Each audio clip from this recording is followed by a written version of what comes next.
in-depth podcast. Oh, beautiful, man.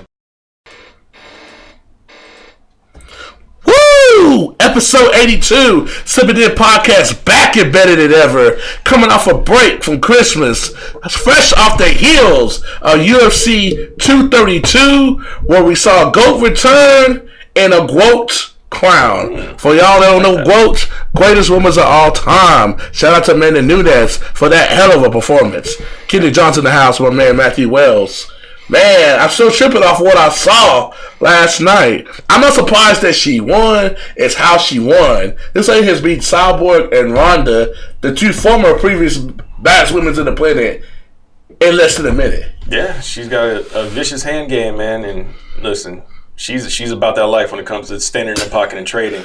Even if it is supposedly before last night the baddest woman on the planet when it comes to striking. Amanda was like, let's get it. She stood in that pocket and lived to tell about it. Me personally, I think Father Time showed up and tapped on that shoulder. We'll see what our guests have to say. We have an electrifying list of guests. Miss Karyn Bryant, the dean of female reporters in MMA, the great Karyn Bryant, will be drawing the show. Our man Dean Thomas, friend of the show, who scouts and works with Amanda Nunes, and was on this very podcast saying 4 months ago and told us she could touch her in the first round. They just have to make the fight. That's the first person I thought about when that happened. And another friend of the show, Sherdog's own Anthony Walker. Man, I'm so hyped, man. So we can get straight into this, man.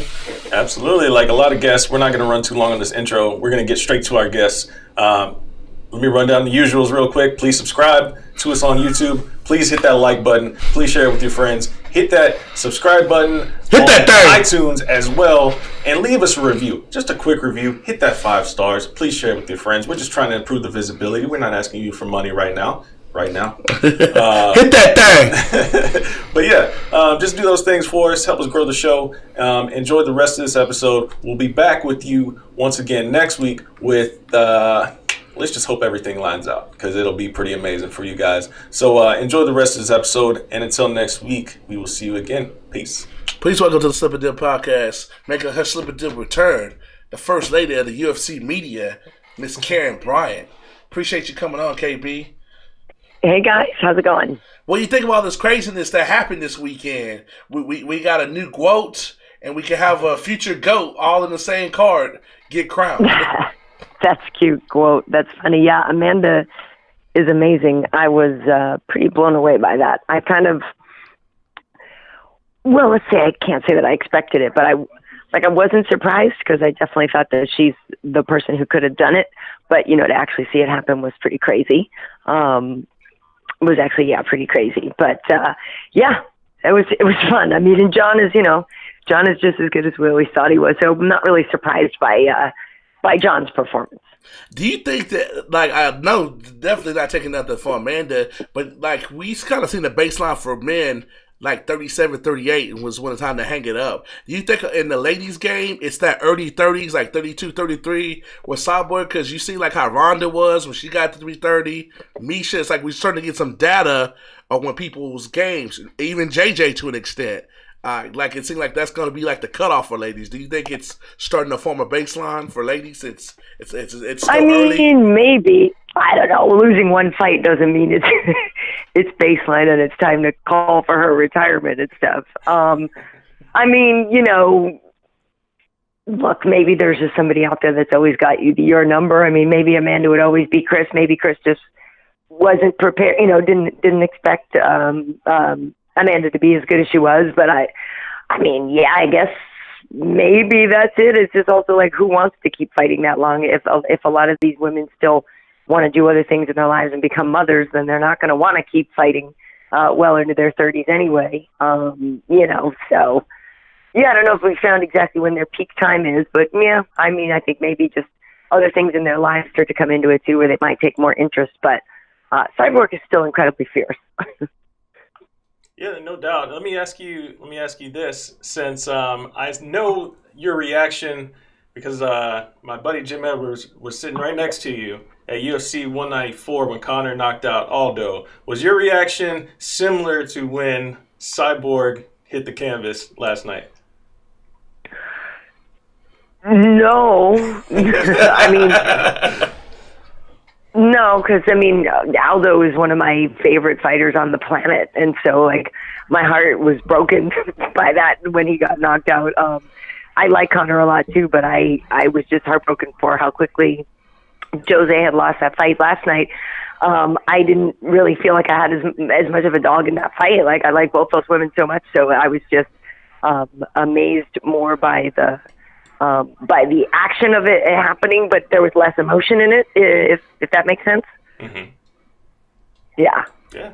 I mean, both incredible moments. I mean, I don't know. Kendrick was thinking it was going to be like a decision fight if Amanda was going to win. I had no idea what was going to happen, and I mean, hell, they just went in there and said whoever's falling is going to fall. And I don't know. I don't think we could ask for a better outcome to that fight. I mean, no matter who won, honestly. But. Yeah, I didn't think it was going to be a decision at all. I actually thought Amanda was going to pull it off. You know, before the show, Kenny and I and Steph, we were talking, and there was something about it and we just thought she was going to get it done for some reason, not because of anything other than, you know, some days you just kind of feel it. And we're like, you know, it just seemed to me if you have enough nerve to ask for that fight and call Chris out and all that, you must know something. You must have something up your sleeve. You must be more ready than maybe people know you are because, you know, obviously you can't take that lightly. And for her to be able to do that and have the nerve to do it, just showed a lot and showed she must be ready mentally at the very least and physically. She definitely got there. So I thought it was awesome, you know, awesome. Yeah, no doubt. So we can call you, I guess, the former UFC on Fox anchor now? Future I guess future so. UFC on ESPN? Is that what's going on? What's do you have an update for us? Yeah. I mean, everything should be, well, I can't say everything's going to be the same because, you know, the shows and different things will definitely be different. But, you know, yeah, I'll still be anchoring things for UFC and just that they will now be over on the ESPN platform and stuff. So in terms of what I'm doing, a lot of it is still the same, but a lot of it still has to get kind of worked out and decided on. There's still some things I'm not sure of how exactly it'll work, but yeah, I'll still be doing the same kind of job. Yes. Very cool. Okay, let's see if you group agree on our first ever Dippy Awards for our Fight of the Year. We got we got Daniel DC Cormier, and our Trainer of the Year we got Mr. Javier Mendez for the work he did with Daniel DC Cormier and Mr. Habib. That's a good pick. I mean, you know, we did on UFC Now. We had to go through and do our picks for Fighter of the Year, and I picked DC as well. We all did across the board. So that pick I think is very, very strong. And yeah, obviously Javi had a lot to do with that. So I definitely think that makes some pretty good sense. And obviously he worked with Habib as well. So yeah, that makes sense. AK definitely had a good year. It would have been nice, I guess, to see Luke back in action and to see him, you know, actually be able to heal up and get a fight in and stuff. But yeah, huge year for DC. That was he. Come on, how could you argue against anybody other than him for the Fight of the Year? Yeah, you don't know MMA if you're doing something like that. Yeah, come on. What do you think? A lot of people in the media, because you were in an interesting position, because we were going to have you on later, because you were going to be in Vegas, of course. What do you think about the whole venue switch to support one John Jones? A lot of people in the media up in arms. To me, from my personal opinion, is like the consumer wasn't mad, so why should you be mad? Because that's all they care about is the consumer. If they mad, they're not mad. Why is everybody else up in arms? Well, I'm sure there were lots of consumers that were mad. I mean, I would imagine there were a lot of people who had tickets for Vegas and, you know, planned trips to Vegas where they couldn't change their accommodations. No, I mean, I think it was a very unfortunate situation, and I you know, for me, it was easy, and it didn't change. It actually made my life easier because I live in LA, and so it saved me a trip to Vegas. I did have to change some travel accommodations for my in-laws. They were going to come to Vegas too and leave from there and stuff. So that was just one thing. But for me, you know, it made things easier. The only thing I didn't like was with the move, it meant that we went from having the desk in the arena to having it just, you know, in the studio and stuff. And so I definitely always prefer when we're in the arena So that part sucked to not be there and to just be in the studio. And plus, we'd already kind of said goodbye to the studio for Fox. So then you're like, after you'd already said goodbye, then you're back. You're like, oh, hey, hi, goodbye. Yeah, it was weird. We already said, okay, yeah, now we're leaving for good and see you later. Bye. So that part was weird. But, I mean, yeah, to accommodate the whole thing just for John, you know, doesn't, it definitely shows that, hey, you know, people get treated differently. But John Jones is different. So, I mean, like, you know what I mean? It is just kind of, it is what it is. Like, in that case, yeah, it's different. And yeah, other people wouldn't get treated that way. And, well, guess what? The world isn't fair. I don't know. I feel like, you know, we could bellyache about it all day for the rest of our life, or just suck it up. Like, it happened. It is what it is. Let's just move on. Like, I definitely feel bad for people who lost money because the taxes are higher and all that. Like, it definitely sucks. So I do hope that the difference gets made up, and like people get to walk away with the same amount of money they would have made. You know, that would be nice. Yeah. But I don't know. Yeah, for sure. There was a lot of that kind of stuff, and then Dana's response to that whole issue was kind of left a sour taste in everybody's mouth about the whole tax change and everything. Yeah, like that. I mean. Yeah, they could pay hopefully they do, and who knows what kind of deals they're making on the side. I mean, the thing is, we can comment on some of the stuff maybe we don't really know, everything that goes on behind closed doors, so I really don't know. It's certainly a headache I wouldn't want to have to, you know, solve. Definitely not. Yeah, no doubt. I mean, I think, though, at the end of the day, at least for the UFC's sake, the event, as it played out, like, you know, you can put all of that outside of the event stuff aside, you know, the venue change, put all that aside, the night was incredible. And it almost like, I caught myself thinking about it, like right before the co-main event, I was like, I forgot they moved the event. You know, I forgot about all that stuff once everything started. Yeah. I mean, it didn't have a feeling of a less than show. I wasn't in the building, but it seemed like the crowd was into it. And, you know, if anything, by moving it here, you had more celebrities maybe, which made it look even sexier, you know. So in terms of how it was sold, visually, I think the optics on it were still that it was a good event. And yeah, some of the fights were really great. You know, we saw some really good performances, and yeah, I had a great night. But yeah, I mean, for sure, you know, the Amanda knocking Chris out was the holy, you know what, moment of the night. It was just, again, it wasn't wishing one of these women to lose at all. It was more just like, you know, the hugeness of the moment. It's the same thing as like when Anderson got knocked out. It was just like, holy crap, did that actually just happen? You know, that kind of thing. Yes, 100%. Were you in the building when that happened? Yes, I was sitting right there when Anderson got knocked out, and I didn't believe it at first. I thought, like, you know, because he was clowning so much in the fight, and you know, at first I didn't believe it. You sort of think, you know, it looked like and then it was weird that week. Like, is he giving this away this week? And he let Chris touch the bells at the press conference. There was all these things leading up to it that week that were weird. But I remember, I was sitting there, just right there in the, you know, press row there, right by the octagon, and just, that was crazy. I was there for that one. I was there when he got his leg broken. I was there when he kicked Vitor. I've been there for some pretty serious Anderson moments. Yeah, I told Matt, mine was right. My number one moment like that was when JJ got knocked out in New York. That was the first time I saw something like that go down live. It was like, did that really just happen? Right. Yeah, it's wild. And then especially for us, too, looking back when they showed, you know, the different montages and stuff of the time at Fox and all the fights that we've gone through. And you're like, oh, that was awesome. Oh, that was sick. Oh, that was crazy. Oh, shoot. Like, you know, a bunch of them that you forgot. And then you're like, oh, yeah, actually, I witnessed that, too. Oh, wow, I saw that, too. Like, it definitely is interesting to kind of take stock of everything that I've been able to see and participate in and help get the messaging out and, you know, live in the moment with, and, you know, see my really good friends become champs and all kinds of stuff. So it's been pretty great. Yeah, no doubt. And I think one other thing we can all take away from this weekend, I think we all know a little bit more about picograms.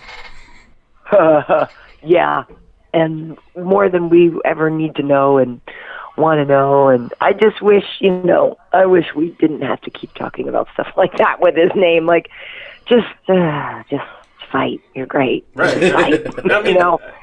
Listen, it's really the UFC's fault. They were the one that wanted to make it a big deal, and they made it a big deal. And so, as a result, we're all supposed to care about it and hold them to the fire when stuff pops up. And hey, You know, because I think if they didn't come out and like, hey, we're going to do this USADA thing, and then announce, hey, we're going to test even more than ever before, and well, of course, the media is going to hold you accountable, and of course, all the fans that are critical as well. But yeah, I'm with you, Karyn. Like, just let him fight. Like, I just want to see John Jones in there like more than once a year because of suspensions and stuff. Yeah, I mean, it's a question of let him fight, but also, John, let's try to keep it together so you can keep fighting. You know what I mean? For sure. Yeah. So, and every time, he comes around and says the things that people want to hear, you just want it to stay true. Because he is great, and it's so fun to watch him fight. Yeah. All right. Yeah. A couple questions before we let you go, Karyn. What you think about the way he handled the lady in the media that got all the attention? I wasn't there, so I can't comment on that, but it's like you hear it a lot. Yeah, I mean, that was not good. That was really not good at all. I mean, I'm glad he apologized to her. That was great. Later on, he apologized at the press conference. That was the right thing to do. I mean, he should have never done that to her. That wasn't cool. It wasn't cool. It was very, very wrong to treat her that way. So I'm glad he apologized. I have a new nickname for him. He is the Sour Patch Kid. That's what he is. He's like the Sour Patch Kid commercial. He'll be sour one moment, then sweet the next. And, I just wish it was... I don't know. It's kind of like we get two personalities of John. Not that he's bipolar or anything, but when he gets in that competitive mode, it's like he's a completely different person. And then when he's kind of out of it, he's talking about that at the post-fight presser. He was like trying to figure out Johnny Bones versus Jonathan Dwight Jones, and I don't know. Well, yeah, I mean, and they're on, you're on edge. You should be on edge. I don't expect people to be their most polite, the day or two before a fight, but, she's just doing her job. And it was a fair question, and you need to just learn to deal with questions you don't like. I mean, you just can't do that to people. So, again, glad he apologized. Absolutely. Yeah, I mean, incredible moment. I mean, I couldn't think of a better way to close out 2018. Was there any other moment in 2018 that really kind of stands out to you in terms of the MMA landscape? Obviously, the change from Fox to ESPN is going to be something that kicks off 2019, but any other moment that comes instantly to your mind when you think of 2018? Well, yeah, I mean, come on, the Habib, the eagle jump, that was like, what? That's funny. I mean, that to me, that will stand out a lot just because of everything that it meant and signified and just how crazy that was. I mean, for me, I know we touched on DC already, but, just being there in the building, standing next to Kenny and Mike when he knocked out Stipe was insane. So that was, one of my favorite moments of the whole year. It's funny, then I have to go back and you kind of look back at the beginning of the year and think of some other incredible fights that we've had. But yeah, those were some of the biggest, like, holy crap moments of the year for me, for sure. Yeah, I mean, those are some great moments. I can't really think of anything other than those that really stand out, at least in terms of, like, biggest, like, shock and awe moments. I mean, Khabib and whole thing was just incredible. Right. For all the right and wrong reasons, I guess. But, yeah, 2018 was a hell of a year. And I'm glad we had an event like last night to cap it off and really kind of set the stage for 2019. So definitely. So I'll be back at it on the 19th, heading out to Brooklyn and stuff. So should be good. Absolutely. Well, thank you for coming back on the show and helping us recap that a little bit and give us a little bit about your future endeavors. Yeah, I'm looking forward to the next year. I think it'll be great. So thanks for having me on to share about it. Appreciate it. Look forward to seeing you in 2019, KB. All right, guys, take it easy. Please welcome back to the Slip and Dip podcast. Joining us right on the heels of UFC 232, SureDog.com's Anthony Walker. What's happening, my man? Ain't nothing much, man. Just trying to recover from a pretty busy fight week. I was up at the forum in that cold-ass media tent until about 1:32 in the morning. So here I am, half sleep, ready to get it in. What's up? Yeah, man. Crazy week, crazy inside the cage, outside the cage. I mean, I know you were there for at least for the LA side of things once everything got switched over. I mean, so kind of give me an idea of what it was like for you. I guess you weren't planning on going to the event, correct? I actually was going to go to the event, but the my accommodations were kind of all over the place. So I found a cheap plane ticket to get to Vegas. I bought that a few weeks ago. Then I had plans to stay with a friend, another media member, Oscar at the Mac Life. So I was going to crash at his spot. And then, accommodations were pretty good from then on. I was going to get a ride back into L.A. with Todd Martin, also a Sherdog. So I figured, all right, I've made this cheap and efficient. I'll get in town, get out of town. But I was on vacation with my wife. We're coming down from Big Bear Mountain. And then I'm getting text messages from other people at Sherdog telling me that I'm not going to Vegas anymore. I get to stay home. The card is taking place at the Forum now. So, I mean, I guess that's kind of crazy because at least, we've heard some stories from, some people, but I guess that kind of gives you a little bit of insight for all the listeners out there that, how it is for media, and all the craziness that went down. But, you first made a splash, obviously, at the press conference. You get the mic. You asked Dana what's up with the tax situation going on, my man. And he was like, who's paying my taxes? Yeah. He wasn't too happy about that question. I mean, the thing that shocked me the most, it was like this complete just surprise that somebody asked about that. That seems like a pretty logical question to ask when you force 25 other people to move locations for the fight, and now the whole dynamics of their pay changes. I mean, they fight for money, so when you affect the money, expect somebody to ask a question. Yeah, that was the most basic question that had to be asked. Like, what's the plan to compensate these guys? I mean, media was talking about it leading up. All fighters were talking about it. I saw Amanda tweet something about it. I saw Megan Anderson tweet something about it. I mean, the fighters were talking about it. So, of course, logical question. And it's kind of funny to me that, like, MMA media, like, there's this thing around, like, oh, somebody going to ask the tough question. Like, that's the question to ask. Like, why is that such a big deal? Like, I mean, I'm glad you asked it, no doubt, but it's kind of crazy that it's like we're scared to ask these questions sometimes. It really wasn't that tough of a question, exactly. In my opinion. It seems pretty logical. Like, you got to ask those sort of things. Like, we wanted to know. I spoke with a couple of fighters, a few managers here and there, and tried to pick some brains as to what was going on behind the scenes as far as any compensation. And all I got back was question marks. Nobody really knew what was going on. Some people just assumed that nothing was going to happen. And then, so when I asked Dana directly and got that response, I honestly wasn't surprised that nothing was being done. I'm just surprised that he was so vocal about how much he didn't care. And that was probably the most telling part about it to me, that there was no sort of regard for these other 25 people that were forced into the situation because of the actions of one man. And I shouldn't even say one man, because John Jones didn't move that card to Los Angeles. The UFC did. Dana White did. So the commissions allowed it to happen. So there are a lot of people very powerful that let this happen. Unfortunately, those guys at the bottom of the food chain for the UFC really had no say in the matter and just had to play ball. Do you think that's a big deal? Because that's kind of like the structure of the UFC. Like you asked the question, people are up in arms. Like, me and Matt always go, is this a sport or is this entertainment? I mean, that's where that line gets blurred. Hey, the way this played out, man, this definitely made me think back to two separate conversations I've had. One with King Mo before I became a member of the media, and one with Sherdog founder Jeff Sherwood, where say, hey, this is not a sport, this is entertainment.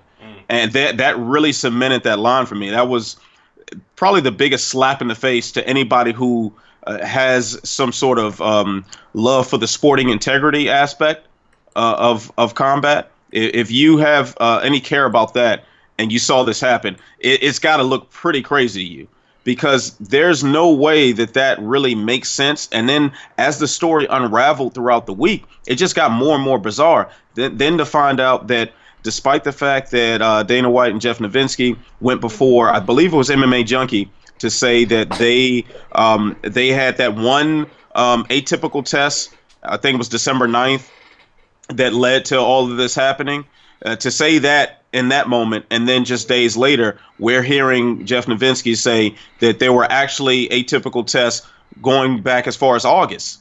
Yeah. And California State had no idea about this ahead of the licensing hearing that he had a few weeks ago, and then of course moving the car. So there's so many different moving pieces that all seem really deceptive, and questions need to be asked. Otherwise, nobody's doing their job.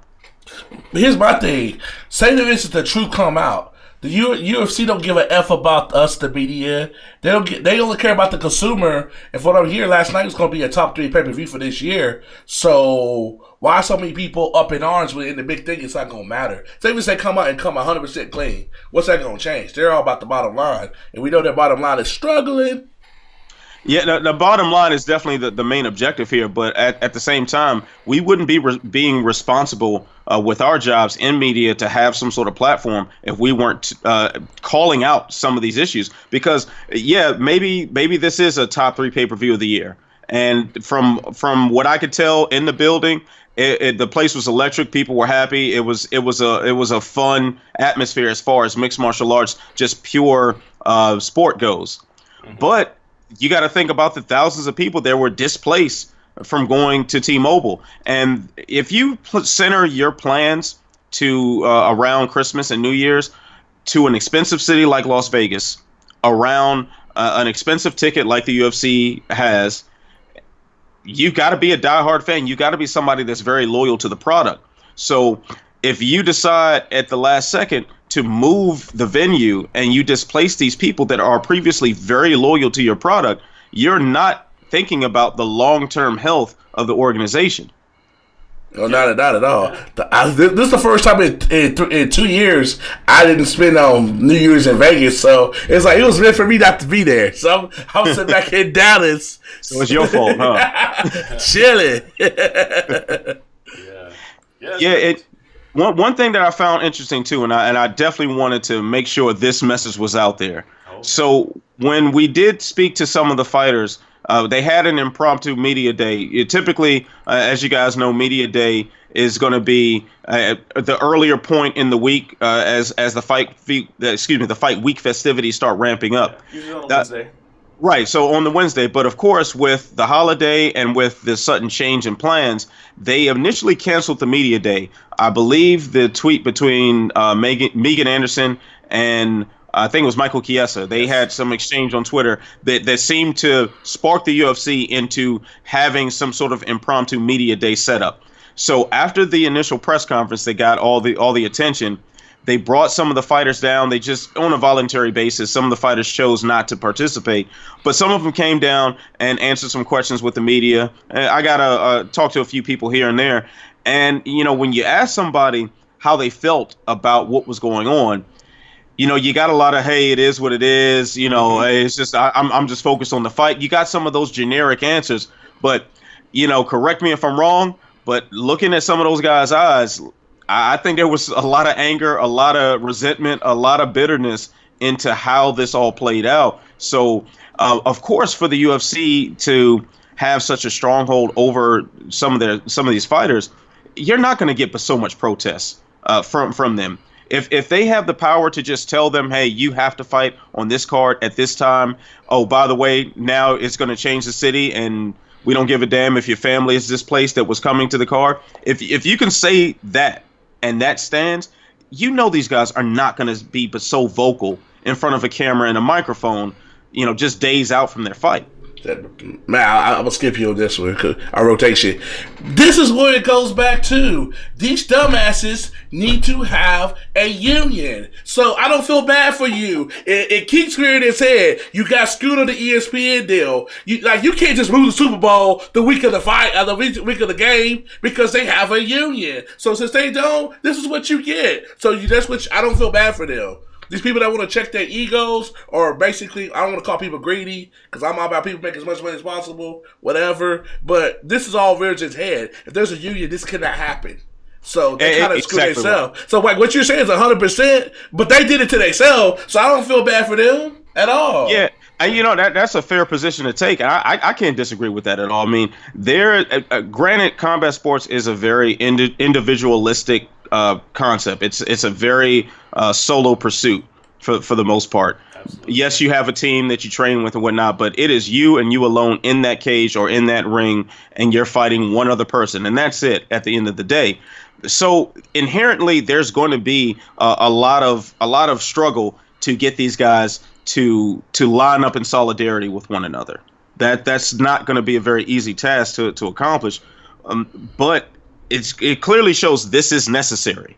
This is very necessary. And at this point, if you see the company sells for $4.2 billion, and I believe the evaluation actually ended up coming more down to $5 billion after the Fertittas sold their small stake back to WME. So a $5 billion evaluation, you've got a $300 million ESPN deal that comes up right afterward.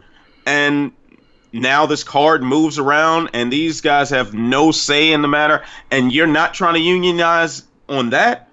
You saw what happened to Leslie Smith. Like, do you think that it's going to get any better? Like, no, it's just not. No. So if you're not unionizing, then a lot of times they ask for this, and it's unfortunate to say because they don't. I won't go far as to say anybody deserves it. Of course, you don't deserve to have an unexpected 10% of your paycheck snatched away that you didn't plan on. I'll never jump out on the line and say that. But if you allow mistreatment will continue to happen. The only way for this mistreatment to stop is to unionize. Yes, and then the fact that when there were some union efforts, some association efforts going on, but there were 3 different ones out there, and they were like, "Oh no, don't go to that. Join this one." And it's like, okay. You guys are never going to truly come together when you got 3 different union efforts and y'all are kind of have like this fighting going on between the different organizations. Y'all are all trying to get the same thing. You're trying to get, collective bargaining in some sort of sense to where these sort of things can't happen with UFC 232. When they say, hey, John Jones' test comes up, he's the main event, he's the big draw, we're thinking about moving the whole card. Well, guess what? Now you got to sit with the board on the union or the board on the association. Let's figure out a way we can all agree on this. It's not just, hey, Dana White says we're moving, pack your stuff up. The bus is loading up in 30 minutes. You better be downstairs. It's like, fighters don't have any say whatsoever. And I'm with Kendrick, man. It's like every time something like this comes up, I'm going to speak up on it. I'm going to be like, wow, we should probably have a union and this wouldn't happen. But at the same time, I'm not getting as upset about it as I used to be because example after example, like you said, Leslie Smith thing, this, for example, there's so many different times things like this happen, and these guys are just like, all right, well, you know what? Hey, at least I'm still getting paid on Saturday. It is what it is. That's why we need a drop. Hello, you played to win the game. They're not winning the game. They're not winning the game. Since our time is limited, hit us up with your take on the actual what happened in the cage. We got us a new GWOAT. The greatest woman of all time. I gotta admit, I'm rarely wrong. Like, I knew John was gonna take care of Gus in 3 rounds. I did not see Amanda winning that way in any form. But half of it is, I think Cyborg's 2 things. Tell me, because me and Matt go back and forth. Number 1, Father Time topped on Cyborg's shoulder last night. I don't care what nobody said. And number 2. There's a reason she's been fighting technical the last couple years. She went on Cyborg because she's not as athletic as she was, and she paid the price. There's a reason she's been fighting technical the last 2 years. That went out the window because that ego got involved, and she paid the price. You know what? I wouldn't say it was ego. What I think happened. So actually, now talking about Father Time catching up to Cyborg, maybe that's possible, but I got to see another fight. To be able to make that determination, to agree with you on that one. But from what I could tell sitting cage side, what it looked like to me was that Nunes just didn't back down. And I think that's what caused Cyborg to fight the way she did. So normally when Cyborg lands a big bomb on somebody and they stumble, that's pretty much it. If they don't go out right that second, they hesitate, they back up, and they show fear. Yes. Nunes simply just pressed forward and threw her own shots right back. And that's a response that Cyborg is obviously not used to experiencing in MMA. So when that happened, I think at that moment, then it was a panic. then it became, okay, now Cyborg is going to fight like pre-Jason Perillo Cyborg, where it's just this wild berserker rage as opposed to patience and discipline. And then on top of that, like Nunes's distancing was so perfect. The two hooks that landed that ended up finishing the fight, she landed those at the exact perfect distance to get the right arc and to have and to be effective in getting her head off the center line. Like it was perfect how she landed those shots. I agree with you 100%, but I think if this fight happens in 2015, Cyborg's athleticism would have been able to survive that. Like you said, pre-Jason Perillo, she was just off straight athleticism. That's why she's got with him to fight technical, because she saw that physical skill starting to decline. That's what I'm saying. Well, I mean, that is possible. You know, I'm not going to jump on a limb and dispute that, especially in 2015. Amanda Nunes wasn't who we know her to be today. That's true. She's definitely jumped leaps and bounds since then. Big time. It's been an incredible improvement in 3 years. It's really drastic even. Like since the Katzengano fight, like she's been on fire, and the only time that she's had any inkling of sort of a failure was against Shevchenko, and she still won those fights. I have for Shevchenko winning the second one. Man, I don't know what Matt had it, but that to me that made her stock wise even higher. Cyborg and Ronda didn't last a minute. She's lasted 8 rounds with them. That make her look even better than me. Yeah, that does. That does. But I mean, look at Nunes's her list now. Like if you were to establish a Mount Rushmore of female mixed martial artists, she has finished them all. Yes. Except for Valentina. Have you seen the stat? I wouldn't put Valentina on that Mount Rushmore yet. She's the one that just got left off of there, at least for now. But have you seen the stat that Aaron Bronstetter tweeted out earlier today? No, I didn't see his Twitter today. I'm going to read his tweet. Talking about the 14 I'm going to read his tweet. Total combined significant strikes landed by former bantamweight featherweight champs Chris Cyborg, Ronda Rousey, Miesha Tate, and Jermaine Durandamy against Amanda Nunes. A grand total of 14. Did she not cut Jermaine? She knocked out Jermaine? 14. She knocked out Jermaine when she beat her? I don't remember, actually. That was a while ago, right? Yeah, that was that was. I didn't see that fight. So I need to go back and watch. I just know she won because I've seen it on her record, but I don't know what happened. That is an insane stat. 14 strikes between those names. Like you said, the Mount Rushmore of MMA. I mean, obviously Jermaine isn't on there and Miesha, but Chris Cyborg and Ronda for sure is on there. I'd put Miesha on there. I would put my Mount Rushmore for female mixed martial artists would be Nunes, Cyborg, Ronda, and Miesha. Boom, and I got she knocked out and/or submitted everyone on there. But Valentina she can bump Miesha off though. She's trending. Yeah. It's just insane, man. Like, yeah, you know what you were saying about how Chris, wasn't used to having that sort of response to the striking. That was like the thing for me because Amanda likes to be in that type of fight. And I do think there is something to what Kendrick is saying. Like maybe Father Time is maybe tapping her on the shoulder a little bit. Maybe that reaction time is a little bit slower. But Amanda wants to be in that. She will chase you. She will hunt you down. Like she did Ronda. She hunted Ronda down. But she looked bigger than Cyborg on TV. It looked like Cyborg cut way too. You have a better view than me. She looked bigger. That was only on TV. Okay. Cyborg is definitely bigger than Nunes. Okay, I thought so. I've been up on him. I've been up on him in person, but on TV, you don't talk about because you seen them both on TV. Nunes looked bigger. I'm like, I've been up on both of them. Well, I wouldn't be surprised if you're talking about like their face off at the weigh-in because I think Cyborg came in a pound under Nunes. Right. I think she came in at 144. And I think it possibly also has something to do. We're looking to see a little bit slimmer Nunes as well, so maybe that could have been a little bit part of it. Yeah. Because she, I mean, obviously she looked bigger, she looked healthier.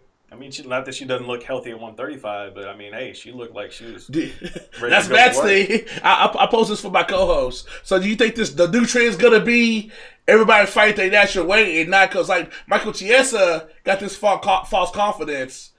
Because he beat an old ass Carlos Condit. Yeah, goddamn better well should be. And he talked about it after the fight. Yeah. I felt so much better at 170 when I wasn't killing myself for a damn scale. I wish more fighters would understand this.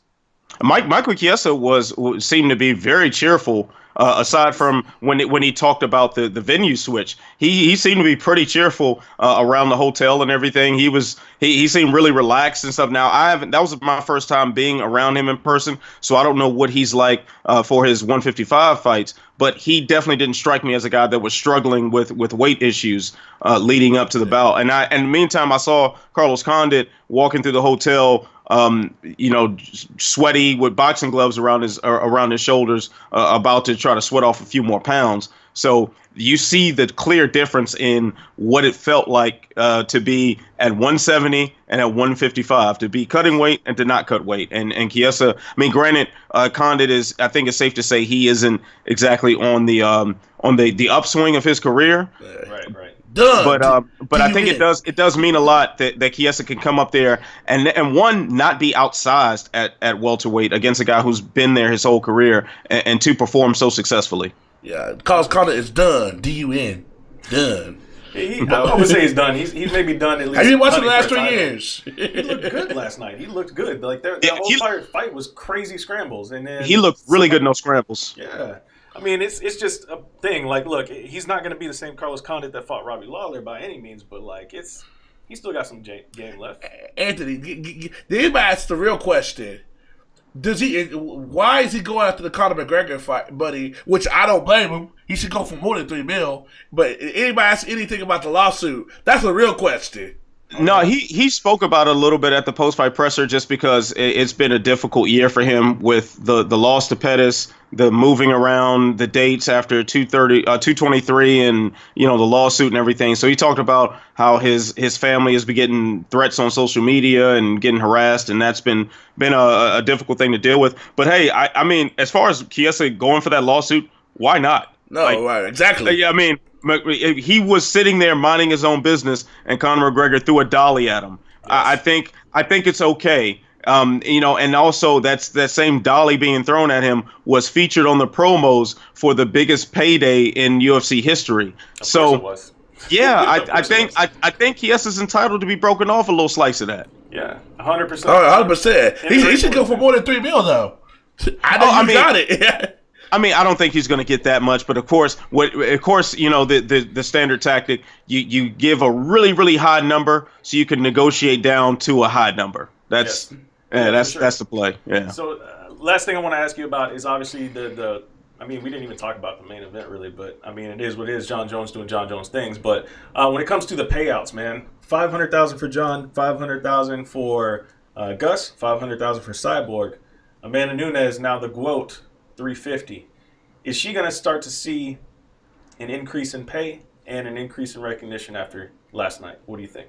She better. I mean, what do you have another choice? Like they've tried to bury her so much. Like this, you can't deny her at this point. First, let's start with Miesha Tate. Miesha Tate was a star already. She also had the benefit of the post-Ronda effect. Ronda loses to Holly. Holly loses to Miesha, and now Miesha has that rub from both of them, in addition to her very well publicized rivalry with Ronda. So she destroys Miesha Tate on UFC 200 at the main event, and no respect, like no real boost in her popularity as a result. The promotional muscle does not get behind her for whatever reason. Then we fast forward to, was it 207 or 208 where she fought Ronda? And do you remember every commercial was just featuring Ronda? Yes. Yeah. Yes. I remember that. And it was like Nunes was just supposed to be like a punching bag to go out there and get hip tossed and armbarred in no time. But hey, and in fact, I don't know if you guys heard this, but I remember on an episode of Joe Rogan's podcast, he was talking about how some of the new owners at WME, they didn't even bother remembering Nunes' name because they thought Ronda winning was a foregone conclusion. And so Ronda gets smashed. She gets beaten to pro wrestling, for God's sake, after that. And you still can't give her any love. In fact, she gets trashed when she had to pull out of 213. And 215 ended up being a very low seller. Her main event against Pennington ended up being another low seller. The promotion barely advertised that these events even happen. Not her fault, though. Yeah. Not her fault. Not her fault. Because that one fight was after McGregor Mayweather, when people had to throw $100 down. So nobody's gonna shell out again for another pay-per-view after that. Her fight against Miesha wasn't her main event. she got thrust into it after Jon Jones flubbed another pay-per-view, which almost happened again, where she was almost thrust into another main event of a Jon Jones pay-per-view this weekend. I mean, it's not all her fault. Yeah, she has maybe some to do with it. Like, maybe she's not putting herself out there enough. But at the end of the day, man, like, the promotion's got to get behind her. They got to start putting some promotional dollars behind her like they do some of these other fighters, man. There's nobody else in the women's division right now that can really... I mean, look, she's got both belts. Like, I mean, yeah, it's like, and then she just smoked Cyborg in Southern California, which is Cyborg's backyard. Like, I'm sorry, like, I don't know if you guys, how often you've seen Cyborg around Southern California every time you come out here, but every time I've seen her at an event, she gets lots of love. At the Triple G Von Ness fight, she walks through the crowd with her belt, and whoever was fighting at the time got no attention because the entire crowd rushes to her. Like people love her here. And Nunes came through and destroyed her in her backyard tonight. You can't deny her. Like, no. Just promote the woman, please. Here's two things. One, what you say is 100% right about Cyborg. I'm at the ESPYs, and you got NFL dudes. Man, I just want to just take a picture with Chris Cyborg. Like they fans of her. Like, I was tripping out. You got people like Tyrant in D.C. within the arm reach away, and they want to see Cyborg, not them. And these are brothers. And then the elephant in the room is, people won't say this, I think the fact that she doesn't have a feminine sex appeal, I'm not going to go the orientation route, but I think that's a big reason why IMG and them was trying to stay away. I disagree with that. Because, I mean, look, does Cyborg have that? No. No one for people that know Ronda, they said that. They said they really wanted somebody specifically very close to Ronda told me leading up to that fight, they really want Ronda to win this fight because would you want to have a champion that doesn't have a appeal to men and women? Right, I get that. But at the same time, like, Cyborg had all of this. She didn't get a ton of promotion per se from the company, but she had this aura about her that she was just a badass. Like, I'm gonna get in there and beat you the fuck down. Like, that's what's gonna happen. And now Amanda, she took the juice. Amanda's got that juice now. So hopefully they take that and start putting that into some promotional packages. Like, start saying, hey, this is the lioness, and she's gonna fucking just come and tear your head off. Like, hopefully that's the way they go with it. I mean, like, what other direction can you go? Like, you kind of. I mean, are you gonna make her fight Paige Van Zant in a super fight or something next? What direction can we possibly go in that doesn't lead to you actually giving her some respect and actually putting her on the pedestal and not, disparaging her every chance you get? I really don't understand that. And the thing is, this whole controversy could have been avoided had they had Nunes's back to start with.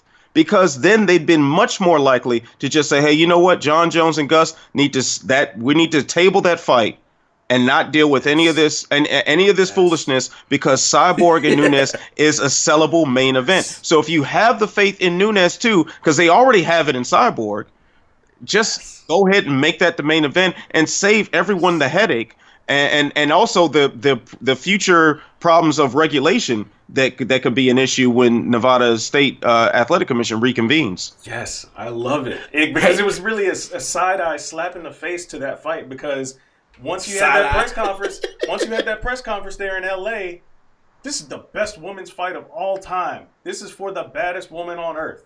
And you're telling me that fight couldn't headline the pay-per-view while Jon Jones got his shit straight?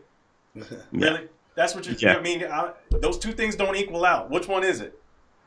Hey, Anthony, because you're good at the political side. What's the UFC's relationship with Nevada? So I know they're the headquarters and all that, but I know in boxing, you got somebody like Canelo that got caught with his pants down, and they gave him a slap on the wrist that they allowed stuff to go on. So it's like the UFC, they always, for them to have their home base there, they always get the short end of the stick compared to boxing.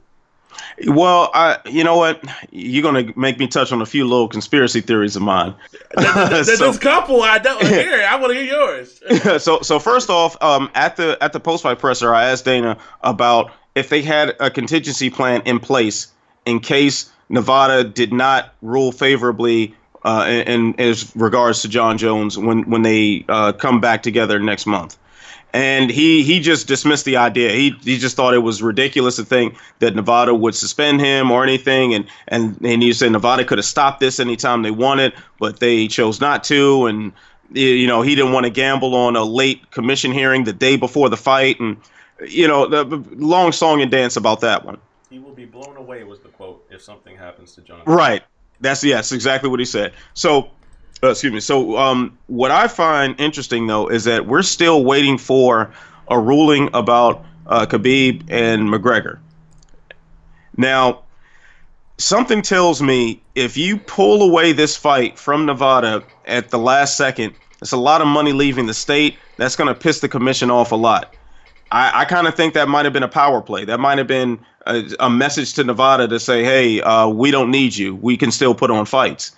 And then I wonder how this ties into Khabib and McGregor. Like, maybe we'll see a retaliation from Nevada, not necessarily in the form of sanctions on John Jones, but perhaps increased fines or increased suspensions from for those two, because that would definitely hurt the UFC more than suspending John Jones. So there are so many different layers to this that we are not going to be privy to unless we're in the room during some of these hearings and we're flies on the wall when this goes down. Interesting. Yeah, man. There's a lot to it, a lot of moving parts to it. I mean, really, we got to pay attention to very closely as we start off 2019. But we got to run, man. Thank you for the time. Always, we appreciate you coming on and rapping to us a little bit about the goings on in MMA. And obviously, since you were there in the middle of all the madness, man, we had to hear how it was being out there. So I appreciate definitely, man. Appreciate you guys having me. So hopefully I'll see y'all soon in some event city that doesn't change at the last moment. Absolutely. Yeah, man. We'll have you back on the show again soon too, man. Appreciate it, brother. Kick off 2019 with some more Anthony Walker, Sure Dog love on the show. Oh, anytime, man. Love y'all. Peace. All right, Peace. Have a good New Year. You too, brother.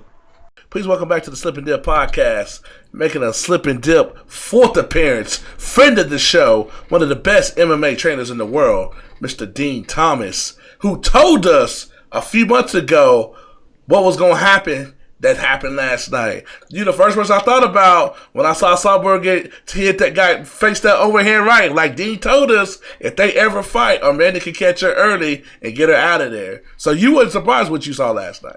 No, I was surprised. I wasn't surprised that she got it done, but I was surprised how early she got it done. I mean, she totally outclassed Cyborg, and that's no easy feat. I studied Cyborg, and I know how tough she was and how difficult that fight could have been. But Amanda, it's crazy, man. She sat down in the pocket, and she started throwing them things, man. And when that girl got some power. No doubt about it. Do you think Father Time showed up and tapped Cyborg on the shoulder? Because like 3 years ago, that's what she did, and then when Perillo came, she started avoiding those for a reason. Or do you think just ego just showed up last night? Because she didn't do nothing technical last night other than touch that canvas. No. I don't think Father Time showed up on her last night, and here's why. I studied, Cyborg's last 4 or 5 fights and look back at some other stuff, and I don't think she looked much different last night than anything before. I think if anything, ego might have played a factor. If she was, she's sitting there like, oh, I'm not going to let her bully me, because Cyborg's not used to moving backwards. She's not used to getting hit. She's not used to people standing up to her. And fighting Amanda, there's obviously kind of that nationalistic beef between them, that Brazilian beef. So she wasn't going to back down. She wasn't going to let Amanda come up and punk her. So she was like, hey, we can go toe to toe. But that's the problem, because not too many people in the world can go toe to toe with Amanda, and you don't realize it until it's too late, and it was too late for her. Yeah, and I guess the part of the big thing is also like Cyborg hasn't had anybody, at least in the MMA side of things, willing to get in the pocket with her and trade. Like everybody else seems to like cower away from her. And Amanda, of course. Amanda was about that life. Like, let's get it. Yeah, I mean, of course. When you look at her opponents, the best striker that Cyborg has faced in MMA is obviously Holly Holm. And Holly Holm is a counterpuncher. Yeah. Holly Holm is a counterpuncher. Holly Holm ran from Cyborg. She ran from her. And she punched from way too far out. Every time she came in to punch, she ended up getting clipped on the way in. So there was nobody who really stood up to Cyborg like that. And Amanda, like you said, she was about that life. She started throwing them boats, and yeah, and she had that right hand, man. I mean, when you look at Amanda's body of work, you know, she's done things that you would never expect, and I'm hoping that she gets some respect from not only just the UFC but fans in general. I mean, she deserves a ton of respect for what she's done. Oh yeah, I'm definitely putting respect on her name. In my opinion, she's now the GWOAT, the greatest woman of all time, hands down. Look at the resume. She's beating everybody you can beat and stopped them. Misha, Ronda, Cyborg, and to me, Valentina's the second best fighter in the world. She's got 2 wins over her, and the second one's a lot closer, but that's neither here nor there. She got that hand raised, so who else does she need to beat to get that respect? Yeah, and everybody keeps throwing out the name Holly Holm, but that's just name recognition. You know what I'm saying? Because it's just name recognition because there's really nobody else. But, you know, if that division was deeper, you wouldn't even throw Holly Holm's name into it because other than the fact that Holly Holm knocked out Ronda when Ronda was on top, who else is Holly beating? You know what I'm saying? Like, what else does she really do? She's got a tough fight ahead of her with Aspen Ladd, I'll tell you that, though. But, you know, they're going to throw out the name Holly Holm, but I don't really even see that as – I don't know. I don't really see that as a big challenge for Amanda. I think Amanda's just way too diverse in her skill set to be challenged tremendously by Holly. What about Megan Anderson? Says she's a legit 145er. I'm just throwing the name out there. I don't think it'll be a good fight because she got the speed. Yeah, she don't have the speed. She's a bit heavy, and you know, and that's what people don't understand is that Amanda's power is, you know, you just see her power, but it's her accuracy too. And her speed, and her angles, and her delivery. It's just special. It's just an instinctive thing that she has where she's able to put her hands on people at the right spot, like hitting a home run. And she can do that repetitively. And one thing I said in another podcast recently is that one thing she worked on for this fight was her balance. And I thought it was very apparent in the fight when she was starting to put combinations together because one thing that I've always talked to her about was her balance, and I always thought her balance was a little off when she throws punches and kicks. That she'd have to reset at times to put herself back in position. But she's been working on her balance, and you saw that in this fight, that she was able to put together combinations. As wild as you may have thought they were, she was still able to put them combinations together faster than Cyborg was able to and more accurately than Cyborg was able to. And she was able to deliver them shots right where they needed to be, when they needed to be there. Yeah, I mean, one of the things that I thought was kind of, I mean, like Cyborg at the post-fight press conference, you know, she was amazing. She was very gracious. But one of the things that kind of caught me off guard was like, she said she thought Amanda just kind of closed her eyes and started swinging, and it landed. I was like, I don't know if that's accurate, but, you know, I went back and watched the replays a little bit. I was like, did she have her eyes closed when she was throwing? Like, it made me go back and look. It doesn't matter. Yeah, exactly. You know what? Even if she did, it doesn't matter. Exactly. Because then that makes you look worse because now you got hit by somebody with their eyes closed. Right. She was trying to make it sound like, you know, she's got hit, like, by Amanda, like she was, like, just swinging and she got caught, which I was like, I don't know if I agree with that 100%. Because she was tagging you more than one time. Like, yeah, and that too. It's not like it's not like they were going back and forth or, you know, they were just, you know, jollying or jockeying around for position and she got hit with one shot. She got dropped like 3 times before she finally went down, like fully went out. So, I mean, she got hit a lot. And she didn't, again, she's not used to being in that position. She's not used to being in that position, so she probably doesn't know how to handle it. Do you think the ego kicked in? Because she's been fighting very technical, which is, I think, is half of it's because of the age factor. Because the last 2 years since she got with Perillo, she's been fighting very technical, taking chances. She didn't go in like crazy Cyborg woman we saw last night or Cyborg from 2015. It's like, I think because of age, she knows she can't do the same thing, and she paid the price for it last night. No, I don't think so. I think Perillo's a great coach, man, and Oh no, I'm talking about any her not being technical like she has been under him. Like she went to Cyborg before she got with him. yeah, okay, all right, yeah. I mean, again, I think a lot of that was just emotion. That could have been. This is the Queen of Brazil here. You know what I'm saying? We're fighting for the crown of Brazil.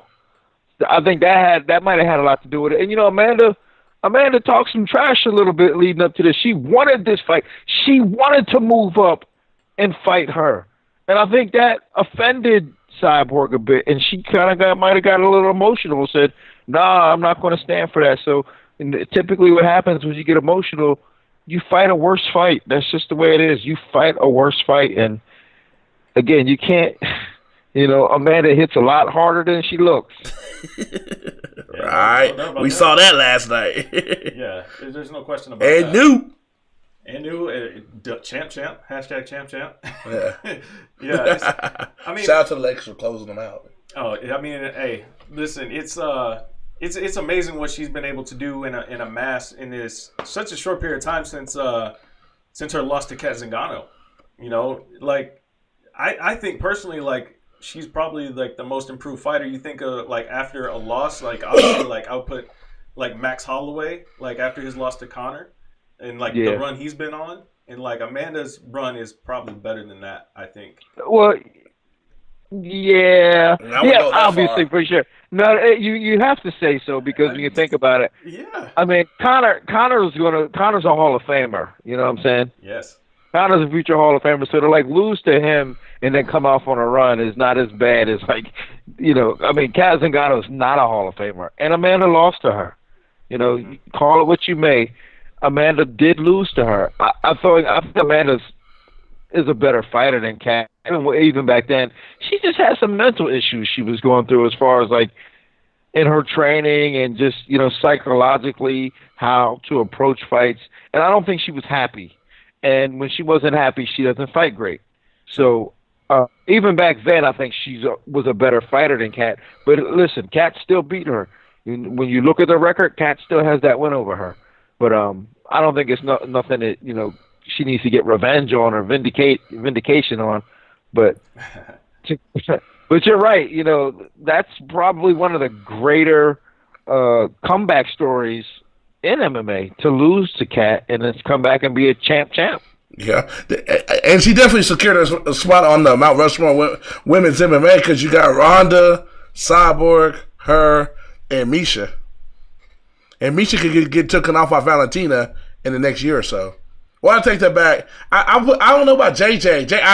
I love JJ. I would put JJ ahead of Misha in my opinion, but public popularity would put Misha ahead of JJ because she was more popular. But I think JJ was a better fighter.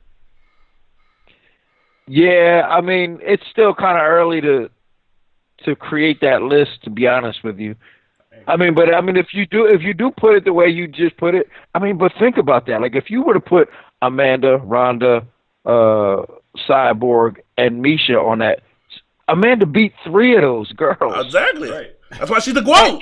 And in less than 3 minutes total time. That's why you know what I'm saying? The GWOAT. That's an insane number.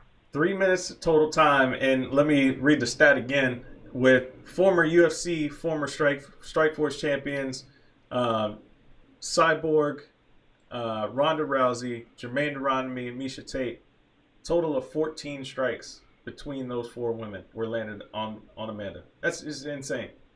It's absolutely insane. Yeah, that's crazy. And we forget about that. Amanda beat Jermaine Durandamy. We forget about that. Yeah, that was so long. Yeah, I forgot about that. I told Matt, how did that finish? Because she got less than 10 strikes, but she didn't knock her out though, did she? I believe she did. I just don't remember the fight vividly. I need to go back and watch it. Yeah, I can't remember the fight neither, but it just dawned on me right now that she fought. And Jermaine's a former champ. So this is just what I'm saying. Amanda has, I think she's essentially established herself in a league of her own when it comes to women's MMA. So do you think this is obviously, like you said, I think personally the way this at least should go in the public's perception, is that, you know, Chris Cyborg had the aura of just this bruiser, like destroyer, like I'm gonna get in this octagon and you're gonna hit the canvas. And I think Amanda went in there and took that glow from her. You know, she took the juice. Like, Amanda's got the juice now. So I think all the promotion going forward for Amanda should be like, surrounded around the nickname, the Lioness is going to come in there and bite your head off. And, like, there's nothing you're going to do about it. Like, I think she should have that type of promotional hype going forward. I think that should be reflected also in her paychecks, because she was the lowest paid of the main event and the co-main event last night, which is, I mean, that's a whole nother issue. But I think this, after this moment, like, she's got to get that recognition. She's got to get those bigger paychecks going forward, right? Oh, without a doubt. I mean, she's got to get bigger paychecks. She's got to get better promotions. But then that's also part of her responsibility, too. I mean, she has to be available and be willing to do those promotional obligations, in which a lot of fighters aren't often willing to do, especially at the level in which the UFC kind of demands them, or at least wants them to do. Because, you know, the UFC PR people, sometimes they're pretty hard, man, and they're very demanding and want you to, you know, this place, that place, this interview. And I don't know if Amanda really wants to be that girl.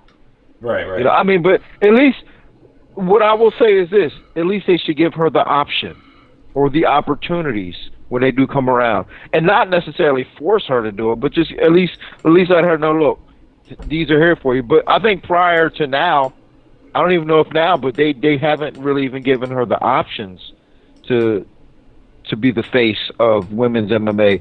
And if you ask me right now, how can you not have her as the face of women's MMA?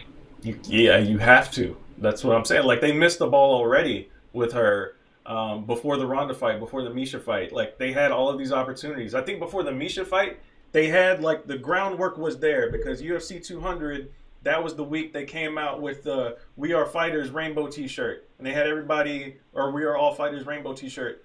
And they had all the fighters wearing it. And then she goes out there, does what she does to Misha Tate. You got the t-shirt, you got this whole promotional thing going behind that, and then all of that fell flat. I'm like, how's this going to fall flat when the woman that you literally possibly created the t-shirt for just won and is now your champion, and you don't use that momentum to build? Yeah, I mean, they've always kind of never really had her back. And again, I mean, when you look at like issues like that, and then for the Ronda fight, and don't get me wrong, like it wasn't the wrong thing to do with the Ronda fight to obviously promote Ronda as Ronda's comeback, regardless of the situation. That was Ronda's fight. But when Ronda lost and Amanda won, they could have did something a little more to help Amanda out, you know. They could have did something a little more at that moment to you know, bring Amanda up. Then even after that, with the whole Valentina, the first time she was supposed to fight Valentina, and, you know, had caught that sinus infection. I mean, they just dogged her out. Dogged her bad. They dogged her out to the point where it was like, me personally, I felt bad for her. Like, what are you going to do? Like, they dogged her out so bad. And it's like, we're talking about the girl who knocked out Ronda Rousey and destroyed Misha Tate, and they dogged her out, said she was afraid to fight Valentina. She came back and beat her, and now she beat Raquel Pennington. Now she beat Cyborg. You have to give this girl some push now. Yeah, you absolutely do. You absolutely do. And the whole thing, like, I've seen some people point to, like, pay-per-view numbers and stuff like that. Like, it's really not all her fault either. The fight with Misha, that wasn't her headlining spot initially. That was UFC 200. Like, everything got, you know, convoluted in the last couple of days, you know, with fights falling off. And this like, you had 3 different main events in 48 hours, I think it was what it was. Literally. I think Yeah. So, like, okay, that's going to be kind of crazy as it is. The Ronda fight, like, they put all of the promotion behind Ronda. So when Amanda won, like, everybody was like, oh, what? Like, the other girl won. Like, you know, what are we supposed to do now? You know, you didn't, like, hardly put Amanda's name on the marquee. You know what I mean? It wasn't. Yeah, it wasn't. It wasn't. It's crazy. Listen, you want to promote, if they want the bigger pay-per-view numbers, the promotions should go something like this. coming UFC 238. Amanda Nunes, the girl who knocked out Ronda Rousey, and then just put a whole bunch of clips of her knocking out Ronda Rousey. That's how you promote the girl. But they're not going to do. They're not going to make Ronda look bad to promote Amanda. You're 100% right. I told him that this is the first Amanda fight that you actually see the finish of her on Ronda. You see her busting her ass in the face, but you didn't see the finish until this one because they want to build her up as somebody that can fight Cyborg. I know you noticed that, right? This is the first time I've seen the finish in a promo. But prior to this, they never really talked about that. They never really. They just showed one punch. Look bad. Yeah, they showed one punch. Yeah, they never really wanted to make Ronda look bad because, like, obviously, I think the UFC feels they almost kind of owe Ronda because she has done so much for the UFC. So they never really wanted to make her look bad.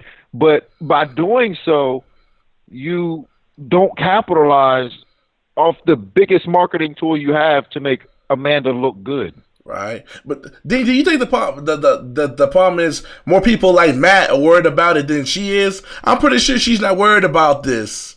It seemed like Amanda seemed that way because like basically she's like your boy Tyron. She talk when she have to, but she don't have as big a platform as Tyron, so she can't really get away with it when you look at it from a financial standpoint. I think those two people are vastly different. They're vastly. I'm talking about mentality. I'm talking about mentality. Like Tyron is a guy that puts himself out there on many different platforms, though. Yeah, but that's also what I'm saying too is in terms of willingness and availability to do media stuff. Like Amanda will never do what Ronda did. She'll never, go out and go on these media tours like Ronda did. Like Amanda's good for a weekend, and then she's like, you know what? I can't be like because Amanda's really an introvert, so she can't really go out there and be in the public eye as much as Ronda did. So on some level, I kind of get it. But again, you at least have to give her the opportunity and the options because at the end of the day, this is prize fighting, and we're fighting, and that's what the main job. That's what the main job is to fight. So, and she does that better than anybody. So at least reward that. Yeah. Yeah, you got to get the bag, and it really kind of reminds me of like to parallel it to our boys here in Dallas, Texas, the Dallas Cowboys. If you go back to Dak Prescott's rookie year, he didn't want to do anything. He didn't want to do any promotions, like no endorsements. He was like, I want to play football. Like, let me play football and get my feet. Let me get my feet settled. And then after that first season, all of a sudden, Dak Prescott is on every commercial in Dallas. Like, it was like somebody got to him and was like, hey, you better cash out while you can. Yeah, and that's good too, man. Like, but at least let him get his feet wet, though. Yes, you know what I'm saying. That's what I'm saying. It's like I see that parallel now. Amanda's got 2 belts. Like, you better start cashing out while you can. Yeah, now she can go ahead and do all the media stuff because there's really nothing. There's really no upside now to fighting, so she might as well do the media stuff and cash out because what is she going to do now? Like, they could top what she's done. I mean, now everything else is like a cherry on top or downhill. Right. So, my opinion, I'm thinking like she take a couple easier. Not easier fights, but I can't imagine anybody being tougher than Cyborg. So I'm going to use the term easy, but I'm going to still say easier fights. Get that easy money, and then just do media stuff. And I think this the unfortunate thing that happened last night also was that she had a potential opponent in Megan Anderson there. That had she gone out and not toe punched Kat Zingano in the eye and actually dominated her without some kind of freak thing happening, people would be excited about like, all right, Leah, let's throw Megan in there now. Now she doesn't have that. Now people are like, run back Kat Zingano and Megan. Yeah, I mean they probably should, but thing is, what if Kat beat her? She could avenge that loss. I said if Megan won, that would have been something like people would have been hyped up on. Yeah, but I'm a little upset with people thinking. I mean, I don't know, man. We have these like unwritten rules where in fighting, listen, Kat Zingano got kicked in the face. Yeah. I think it's 100% legal. I mean, it was. Listen, the toe caught her in the eye. Yeah. You know what I'm saying? It is what it is. If that kick was 2 inches lower, the shin would have probably caught her in the jaw and she'd have been knocked out. Yes. You know what I'm saying? She did not block the kick. That's the bottom line. Right. That kick hit her in the face. She didn't block it. The kick hit her in the face. She couldn't continue. Fight's over. Yes. That's a fair win to me. I agree. Yeah, because I told Matt, there's a reason that your toes are not covered like your fingers are with those gloves. Yeah, I mean, at the end of the day, like, if she blocked the kick, guess what? They would have kept fighting. But she didn't block the kick. She got hit with the shot. Right. Yeah. Like, she tried to, like, do the retreat thing and get away from it instead of putting her hand up. Like, I get it. Like, even when you have your hand up, like, hell, I've been in training and gotten head kicked with my forearm there. Like, you still feel that shit. Like, you still feel it. So I get trying to, like, back away from it. But backing away, she didn't get that hand up, too. And it's just unfortunate occurrence. But, yeah, like, I mean, Mark Goddard was right on top of it. He's like, no, keep fighting. Yeah, damn right. But here's the one thing I didn't like, though, and I didn't tweet about this, because sometimes I got to restrain myself from tweeting things. No, it's just, you tweet something like, you have an idea, and you tweet it out, just like, oh, I got this idea, and then you tweet it out, and you spend the next 4 days trying to defend it, because, idiots just want to try to troll you.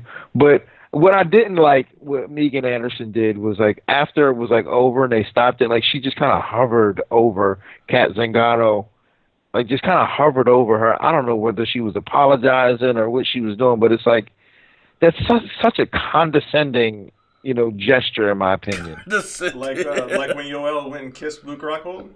Yeah, kind of like, dude. Who did that? Yoel Romero. Like, he pinned him against the cage and, like, kissed him, like, while Luke was still concussed. Like, he had no idea what was going on. Yeah, it's just like, I mean, say your piece and then just let them be. You know what I'm saying? Yeah, I get Let that. them be. I get that, man. For sure. How'd you feel about the main event, though, man, with John coming back and all that controversy and all that madness? Man, I got a lot of thoughts on this. And first, I really do, man, because even I underestimated John a little bit. And John is such a smart fighter. Mm-hmm. And he was doing things last night in that cage that I didn't realize till the fight was over. I'm watching the fight. I'm thinking, man, John doesn't look good. He's not looking too good right now. Like, man, his boxing looks trash. Mm. But yet, he was still hurting Gus. He's still hurting him. While he's not even really truly pulling the trigger, he's still hurting him. And just taking and just nipping away at little things on Gus to keep Gus from, like, having any level of, like, true success. Because Gus never really could get off. Because John was, like, doing these little things to him that wouldn't allow him to get off. And then once he felt like Gus just couldn't do anything, he turned it up. Yeah. But prior to that, he was just very tactical and surgical. And from the outside looking in, again, I was even looking at it like, hey, what is he doing? But then after I look back, I go, man, he played Gus. He played him. He's a smart dude, man. He's a really good fighter. That's without a doubt. But why come people are making a big deal? Say, for instance, he would have kept doing what he did the first round, the whole fight, and won on points, a.k.a. Mayweather. It wouldn't have been close, and people would have been talking all this shit, though. That's what I don't get. I'm like, do we still not know the sport? I'm not talking about you, just people in general. Because I saw people tweeting, like, when did John Jones become a points fighter like Mayweather? He would have clearly won 50-45. So what is the big difference? As long as you get that win, that's all that matters. He would have been still. Oh, without a doubt. But he wasn't. But all that stuff he was doing in the beginning, just like catching them points, he wasn't doing that stuff to get points. He was doing that stuff to hurt Gus. Like, he was hitting them in like little shots, like to the liver. Like, he would take. It looked like he was taking bad shots on purpose, just so he could come up with those knees to the liver. I got you. And slow Gus down. Like, he wasn't trying to take shots to take him, like, those takedowns, they weren't to get him down. He was just getting close to him so he could hit him in the liver with them knees to slow Gus down. Gotcha. Like, little things like that, man. Little things like that, they're like, on the outside, you're thinking, oh, man, that's a terrible shot. But he's close enough, and now he's throwing them knees to the liver, and Gus is feeling every last one of those knees to the liver. Yeah, he did work against that cage in the second round. Yeah.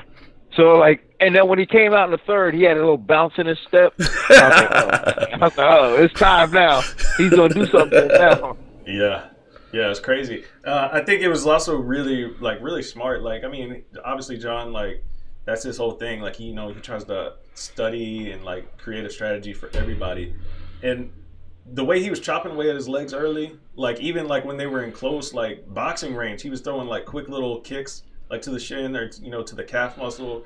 And of course he always does that, like that oblique kick to the knee and stuff too. And then, like you said, in that third round, he's like, okay, now that I beat your legs up enough and you're kind of showing you're limping, I'm going to take you down. And now you're not going to have the strength to or get at least up. the confidence in your legs to get out of these positions, Yeah, I mean, without a doubt, man. He really. So one of the coaching strategies that I got from a college football coach, and I asked him like, "What's the most important thing that you can tell another coach?" And he said, "Listen, when you're when you're playing another team, find out what they're good at and then take it away from them, and then play them." And John did that last night brilliantly. He knew that I think Gus is, like, if they were in a boxing match, I think Gus would beat him in a pure boxing match. I agree. But John took that away from him. He took his boxing ability away from him by beating up on his legs, taking, knees to the body, and then sneaking those little elbows in. Like those little elbows, just sneaking little elbows in, and just keeping Gus on his toes, never allowing Gus to really get set. And by the time Gus probably figured out what was going on, he was too hurt. Like, he was limping. They was worried about them body shots, and then just couldn't get too close to him because he'd get hit with an elbow. And then by the time he figured all that out, he got taken down and just dominated. Yeah. Right. Drastic. I mean, it's like John said, like he was saying, in the lead up, like, hey, I really was partying the first time. Like, it's not gonna be the same way. And I mean, the result, like, hey, he knew what he was talking about. Let's just hope there's no issues, no short-term metabolites on this test coming up. Oh man, that would be heartbreaking, because there's nothing that he did in this fight that I believe the use of steroids help. We always say, right, yeah, steroids don't help your fight IQ, and it doesn't. And there's nothing that he did in this fight that I believe would be increased by taking steroids. Yeah. But it would just be such a disheartening thing for him to get caught again, because hey, you want to root for this guy. I mean, you really do. Like, who doesn't want to root for John Jones? Yeah, he keep effing up. Here's a two-part question, Dean. One, since you just said about the steroids, do you put his wins over DC? Because people forget the first win had no controversy. They don't want to talk about that, and I'm neutral. Yeah. And two, do you think that he's a bad representation of what the African Americans in this sport, something that Tyron's trying to build? He's doing the complete opposite and tearing it down. But he's on a higher platform, so that's all people know when they think about brothers in MMA because of his antics. Well, which is extremely kind of ironic that up until last September, Tyron has been doing so much to try to uplift the African American fighter, and people hated him. People hated him. And John Jones he's a party animal. He's wild. He does coke, and and they loved him. Right. And they loved him, which is extremely kind of ironic. But I'll say this, I try not to put the burden on athletes to represent our race. I don't want to put that burden on John to be like, hey, John, you need to do this for black people, because it's John's life and he can do what he wants. It'd be nice if John was, being responsible and, took it by the horns and said, hey, I got this platform. I am a black athlete, and I'd like to give back and reach out to other black athletes or just black people in general. But it's not his responsibility. It would be great if he did, but it's not his responsibility, and I'd never hold him to it.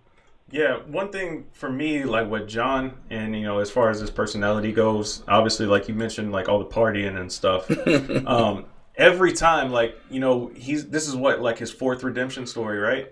In his career, every time, like in years past, he'll be like, okay, I apologize, in like in interviews, whether it be like with Helwani or a post fight, he'll be like, I've been trying to do right, trying to get back, all this stuff, all the things you want him to say, or that you expect to say from a guy that's trying to make a change. And then at the very end, he'll say, "At the end of the day, I'm a wild boy, though."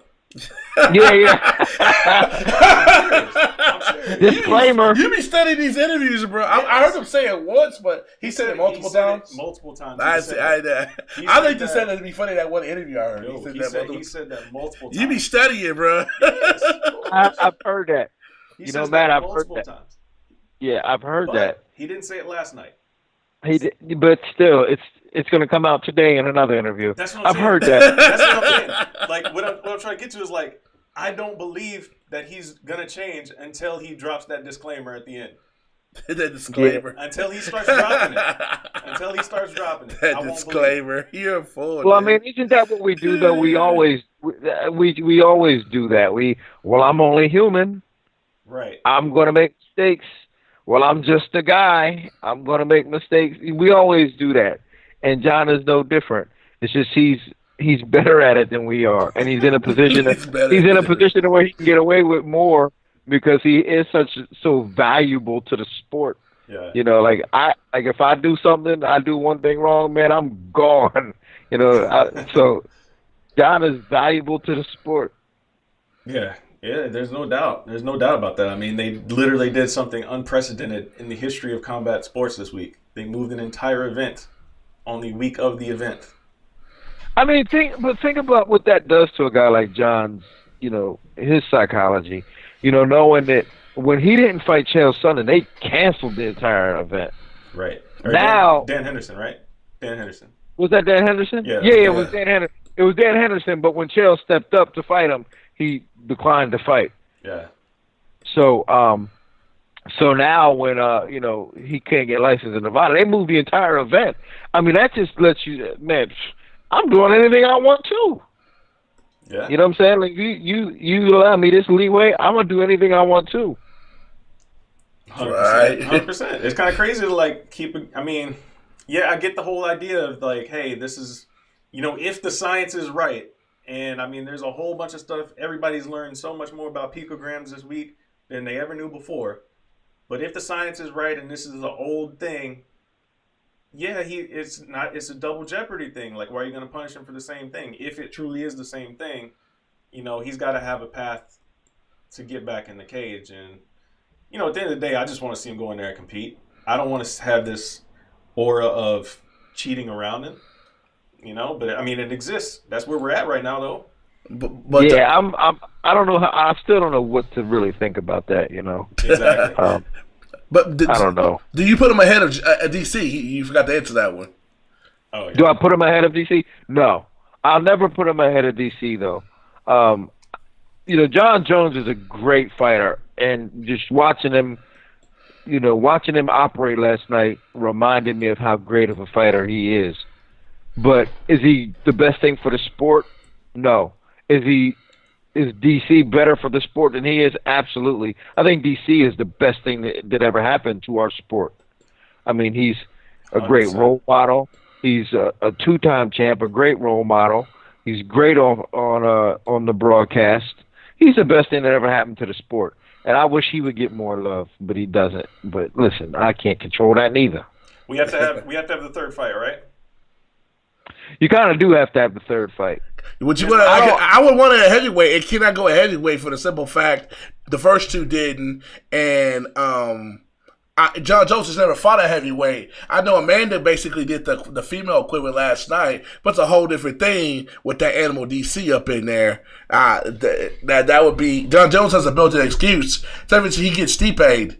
Well, I never fought that weight class before. I Yeah. disagree. I want to hear what you think about that, Dean, and then I'm gonna say my piece on it. Would to fight him at heavyweight? I think I have to go at 205. That first two did. If it's gonna be a real trilogy. I mean, MMA is so convoluted now. Convoluted. It's not. It's just weight, man. It's just weight. I mean, but at the end of the day, we just want to see these two guys fight. I don't really care what weight they fight at. I feel very strongly about this. Very strongly. I think it has to happen at heavyweight if you're talking about legacy and things like that. And here's why. Oh, yeah, if you're going to be a champ, yeah. Here's why. Because everybody talks about John Jones is the greatest of all time, right? Not me. Most people think John Jones is the greatest of all time. Red flags. You have Conor McGregor with the picture of him holding 2 belts above his head. You have Amanda Nunes, 2 belts. I said Conor already. Daniel Cormier, 2 belts. You don't have John Jones holding 2 belts. And that's kind of like the thing now. You have all these champ fights going on. You're about to have TJ and Henry Cejudo. So somebody's going to be hoisting 2 belts again. John Jones doesn't have that picture of him with 2 belts over his shoulders. And how are you going to say he's the GOAT if you don't have 2 belts above his shoulders?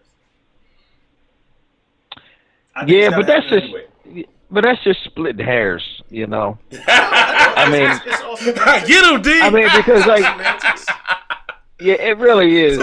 Because if he beats, he's just gonna beat him. WWE right now. This is all promotion. It's all for the people, for the casuals. But how you gonna have a trilogy at a different weight class? It's not a real trilogy.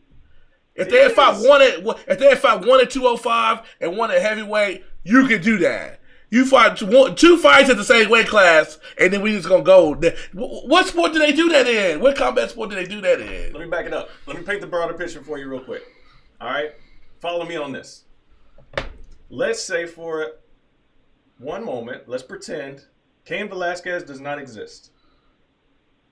Daniel Cormier would be undefeated at heavyweight for how many years? Right?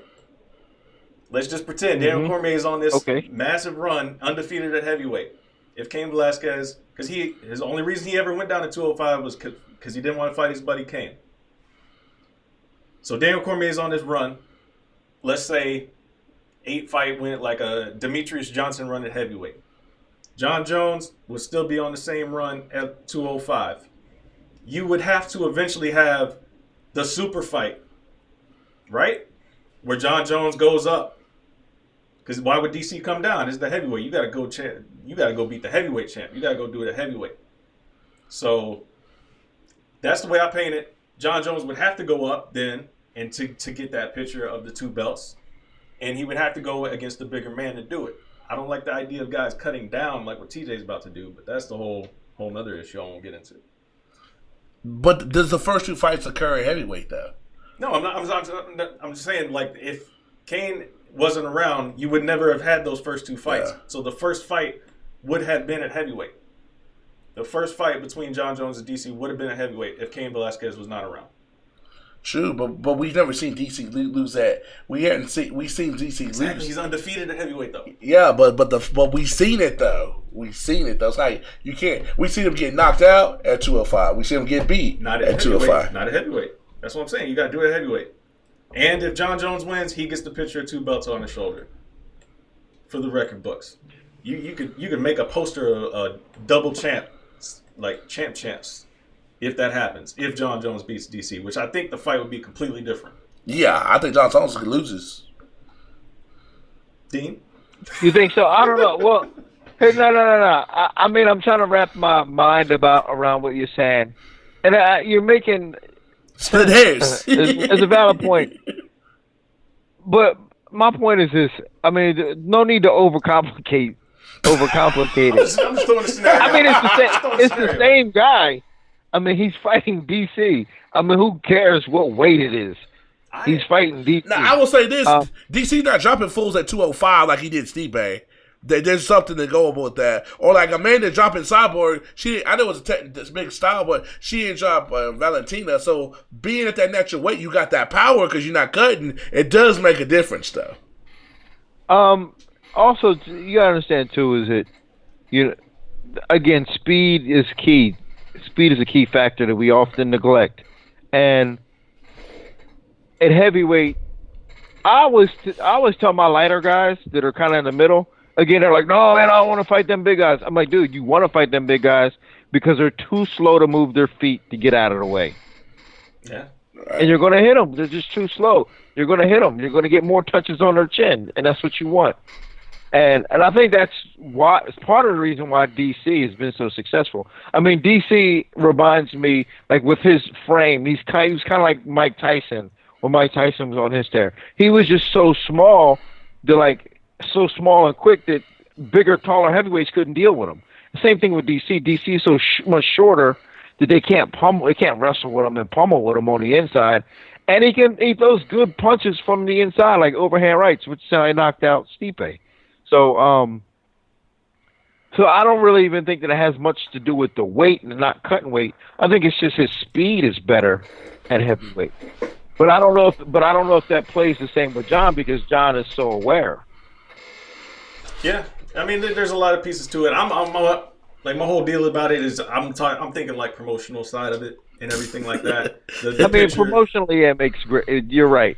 For promotions, and I'm sure the UFC would do it that way, because you're right. It's the trend now to be a champ. They need to let Tyron be a champ. Hey, he needs to get in there with Colby. They need to figure out that whole deal pretty soon. Yeah, that's because they're trying to force Kamaru in there, right? Yeah, that's another issue. That's the way we go end this in 2018. We're going to get you back early 2019 to talk about the Kamaru Tyron, and we're going to get a real breakdown. You're going to be the whole show. We're going to have a breakdown on that. That's fine. That's fine. I'd love to. I like Kamaru, man. I've been following him for a long time. I like him. I think he's a great fighter. But Tyron, he's on another level. Is there a finish? 'Cause I think it's going to be a very technical fight, and Tyron gets his hand raised. If they fight, it could go either way, man. I mean, Tyron could finish him, or he could just dominate him. I mean, it's hard to say, but I train my guys to look to finish, not just to fight fights, man. And if Tyron doesn't finish him, he'll get pretty damn close a lot. Yeah, we'll break it down here in a few weeks or whenever we have you on again, man. Thanks for coming on the show again. Thanks for sticking with us with our technical difficulties as well. Computer, for those that don't know, just shut off on us for a little bit there, and it is what it is. Dean, you always awesome. Don't worry, man. I got y'all's back, man. You know y'all my favorite brothers in the game. Appreciate it, man. Have a good New Year, man. All right, y'all. In 2018 with an exclamation point. D. Thomas in the house, giving us that knowledge. That's the congrats on to Amanda and Nina. Can you help us get on the show? We just need 10 minutes. Man, listen, I just told y'all, man, it's hard to get her to do the stuff sometimes, man, so it's tough. Get her come on with you. Get her come on your house. You can do it, boo. Yeah, all right, next time I'll try to come on when they're around so that I can get them to peek their face in and at least give you some sound. All right. Don't worry, man. We appreciate it, man. Have a happy New Year. And, all right, y'all. Y'all be good, man. Peace out. Peace.